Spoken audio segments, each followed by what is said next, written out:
बिस्मिल्लाहिर्रहमानिर्रहीम। तो हम अपनी कंप्यूटर जनरेशन्स के ऊपर डिस्कशन कर रहे हैं और कंप्यूटर जनरेशन्स में हमने स्टार्ट किया था अपनी generation number 1, first generation. Generation number 1 से लेके जनरेशन नंबर 3 तक हम पहुंच चुके हैं और आपने देखा कि हर जनरेशन की अपनी वैल्यू एडिशन है। हर जनरेशन के ऊपर आपकी hardware technologies as well as software technologies के अंदर एक सिग्निफिकेंस चेंज नज़र आ रहा है आपको। तो जनरेशन 4 की बात करते हैं, इसको डिटेल में डिस्कस करते हैं कि आपकी जनरेशन 4 है क्या चीज़। जनरेशन 4 बेसिकली आपका जो इसका टोटल ड्यूरेशन था, अगेन 1975 टू 1989, ये आपकी जनरेशन 4 का पीरियड है। अब याद रखिएगा ये आपका वो वाला टाइम पीरियड आ गया है जब आपके कंप्यूटर सिस्टम की मार्केट के अंदर रिकॉग्निशन काफ़ी एक पॉपुलैरिटी ह्यूज लेवल के ऊपर हो रही है। जितने भी आपके जो डेवलप्ड कंट्रीज़ थे वो इस ड्यूरेशन के अंदर इस स्टेज पे आ गए हैं कि वो अपने मैनुअल वर्क को ट्रांसफॉर्म करें इनटू डिजिटल वर्क में।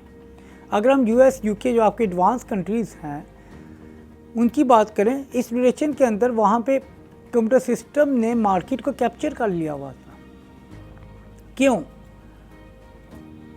क्योंकि वहाँ पे हमने देखा जनरेशन 3 के अंदर क्या हुआ था, आपके जो मार्केट कमर्शियल प्रोडक्ट्स थी, जो आपकी कमर्शियल ऐप्स थी, वो आपकी एक चीपर प्राइस के अंदर मार्केट के अंदर अवेलेबल होना शुरू हो गई थी। आपकी हाई लेवल प्रोग्रामिंग ने मार्केट ग्रिप कर रही थी, जिसकी वजह से आपको एक अच्छे सॉफ्टवेयर इंजीनियर्स मिल रहे थे, अच्छे प्रोग्रामर्स मिल रहे थे। अब हम देखते हैं कि 3rd जनरेशन के बाद 4th जनरेशन क्या काम करती है। तो 4th जनरेशन के अंदर आपकी आईसीज विथ VLSI टेक्नोलॉजी की एडिशन की गई है। IC along with VLSI technology. ये क्या होती है? ये बड़ी मज़े की बड़ी एडवांस लेवल की एक इलेक्ट्रॉनिक टेक्नोलॉजी है। VLSI stand for very large scale integration. Very large scale integration 3rd generation के अंदर आपके सिंपल आईसीज यूज़ किए गए थे। VLSI के अंदर वेरी लार्ज स्केल इंटीग्रेशन का मतलब होता है कि ये आपके बहुत सारे ट्रांजिस्टर्स आईसी को मिला के एक ही चिप प्रोड्यूस करती है। पहले हमारे पास अगर फ़र्ज़ करें एक आईसी यूज़ हो रहा था, अब आपने VLSI आईसी यूज़ किया, चिप यूज़ की, जिसके अंदर मल्टीपल आईसीज आपके बिल्ट इन कॉन्फ़िगर हैं। तो यू कैन जस्ट इमेजिन कि आपकी कितनी ज़्यादा पावरफुल इलेक्ट्रिक सिस्टम बैकएंड के ऊपर आपने इम्बेड कर दिया। अगेन VLSI करता क्या है? वेरी लार्ज स्केल इंटीग्रेशन करता क्या है? आपके आईसीज को कंबाइन करके एक चिप दे देता है। मल्टीपल आईसीज को कंबाइन करके इंटीग्रेट करके एक चिप आपको प्रोवाइड कर देता है और आपने अपनी मशीन के अंदर वो चिप लगा देनी। अपेरेंटली इट सीम्स कि एक चिप लगी हुई है, लेकिन बैकएंड के ऊपर अगर हम इसकी थोड़ा सा डीप लेवल पे जाके देखें, वी केम टू नो कि वो आपकी मल्टीपल, उसके अंदर कोई 10-20 आईसीज आपने इंटीग्रेट किए हुए हैं। एक चिप आपकी मल्टीपल आईसीज की यहाँ पे फंक्शनिंग परफॉर्म करेगी। तो this is very powerful addition in 4th generation VLSI। Okay, उसके अलावा माइक्रो प्रोसेसर्स का कॉन्सेप्ट यूज़ किया गया। सेमीकंडक्टर मेमोरी आपकी यूज़ की गई। आपकी हार्ड डिस्क जितनी थी उसको अब बहुत ज़्यादा इन्हांस कर दिया गया। आपकी सेकेंडरी स्टोरेज वगैरह, आपकी रैम वगैरह, ये आपकी हार्ड डिस्क, इन तमाम चीज़ों के साइज़ को बहुत ज़्यादा एक क्लियर डिफरेंस आपको नज़र आएगा in the size of all the storage medium. Personal computers आपके इस इरा के अंदर इंट्रोड्यूस कर दिए गए थे, मार्केट के अंदर वो इजीली अवेलेबल हो गए थे। ठीक है, उस टाइम जो इनकी प्राइस थी वो कुछ एक्सपेंसिव थी as compare to today's technology, लेकिन मार्केट के अंदर जो आपके पर्सनल कंप्यूटर्स थे वो जो आप लोग अपने घरों में यूज़ करते हैं वो आपके पास अवेलेबल हो गए थे।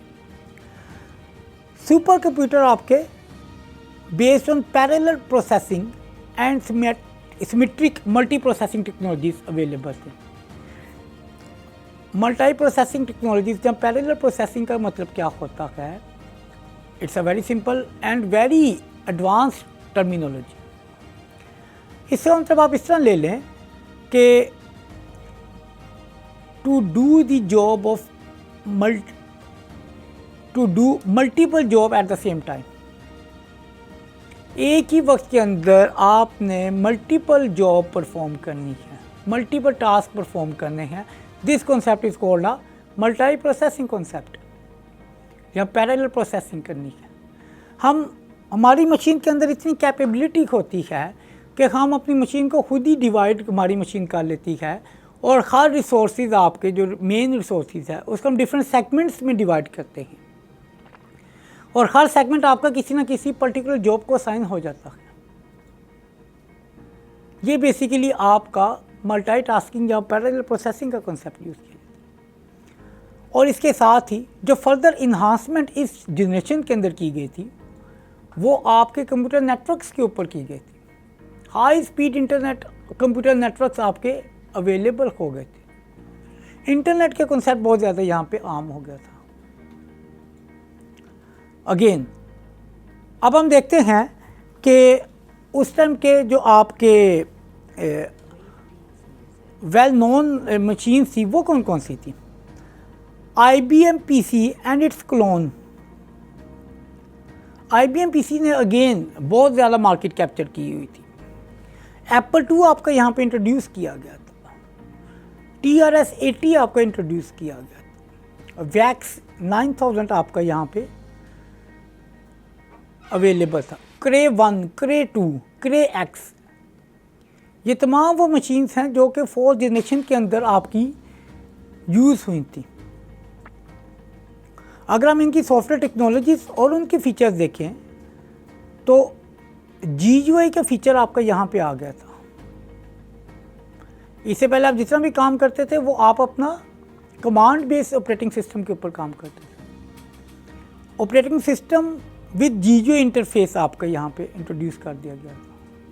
ये आपके सॉफ्टवेयर के अंदर इन्हांसमेंट थी। हार्डवेयर के अंदर तो हमने देख किया कि आपका VLSI का कॉन्सेप्ट यूज़ किया गया, लेकिन सॉफ्टवेयर के अंदर क्या हुआ, GUI का आपका जो ग्राफिकल इंटरफेस है that is very easy to use, वो आपका इसके ऊपर आ गया। Multi processing operating system with constant programming language आपकी इंट्रोड्यूस कर दी गई थी। Again multi processing operating system ही आपका ऐसा डिज़ाइन कर दिया गया था जो कि मल्टी प्रोसेसिंग करता था। Multi processing, more than one task at the same time, एक वक्त में एक से ज़्यादा टास्क को परफॉर्म करना। मल्टीपल जॉब हैंडलर इसको हम कहते हैं। यही मल्टी प्रोसेसिंग आपकी रिस्पॉन्सिबल है for the efficiency of your machine. जो आप आजकल के दौर में अपनी हाई स्पीड मशीन देख रहे हैं उसके बैकएंड के ऊपर ये मल्टी प्रोसेसिंग लगा होता है। Unix operating system with C programming language इस ईरा के अंदर, इस पीरियड के अंदर आया था। यूनिक्स ऑपरेटिंग सिस्टम लिनक्स की एक वेरिएंट्स है, एक kind of Linux operating system with C programming language आपका आया था।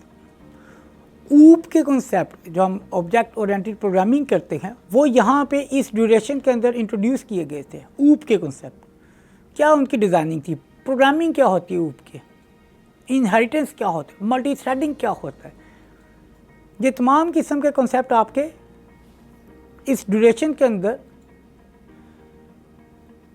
इनेबल हुए थे। PC network based super computer application, ये वो तमाम चीज़ें हैं जो कि आपके मशीन के अंदर एडप्ट हुई थी 4th जनरेशन के अंदर। ओके, अब अगर हम इन तमाम चीज़ों के फीचर्स देखें तो ये आपकी मशीन एक बहुत ही ज़्यादा अफोर्डेबल थी, स्मॉल इन साइज़ थी, रिलायबिलिटी के ऊपर हमने बहुत ज़्यादा फोकस किया गया था, and easy to use PC थी।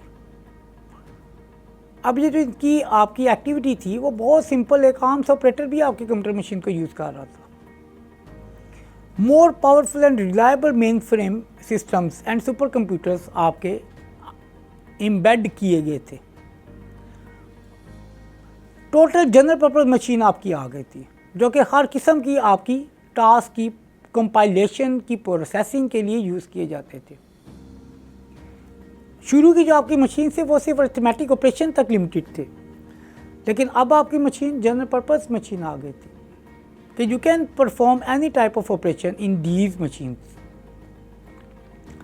और मोर ओवर अपग्रेडेशन का फीचर इनेबल किया गया था। आप बड़े इजीली अपनी मशीन के hardware as well as software को अपग्रेड कर सकते थे। आज तो आपको ये बहुत सिंपल लग रहा है, लेकिन उस टाइम अगर आप देखें 1975 to 89 के अंदर ये एक बहुत की फीचर था। इससे पहले वाली जो आपकी जितनी भी जनरेशन थी आप अपग्रेड नहीं कर सकते थे। जो आपकी मशीन के अंदर बिल्ट इन फीचर आ गया, जो हार्डवेयर आपकी मशीन ने सपोर्ट किया बिल्ट इन, वही हार्डवेयर आपका यूज़ होएगा। बट व्हाट हैपन, अगर आपकी रिक्वायरमेंट इन्हांस कर दे, क्या स्टिल वही हार्डवेयर आपके लिए सफिशेंट है? तो it's a question mark to you. इस चैलेंज को ओवरकम किया गया आपके 4th जनरेशन में कि आपके जो ईजियर टू अपग्रेड आपके सॉफ्टवेयर कर दिए गए थे, हार्डवेयर कर दिए गए थे, और जो आपकी सॉफ्टवेयर डेवलपमेंट पॉसिबल थी, rapid software development, faster software development, वो भी इसी ड्यूरेशन के अंदर आपकी पॉसिबल हुई थी। तो इसके साथ ही अगली वीडियो में हम अपनी 5th जनरेशन को देखेंगे। Thank you so much. अल्लाह हाफिज़।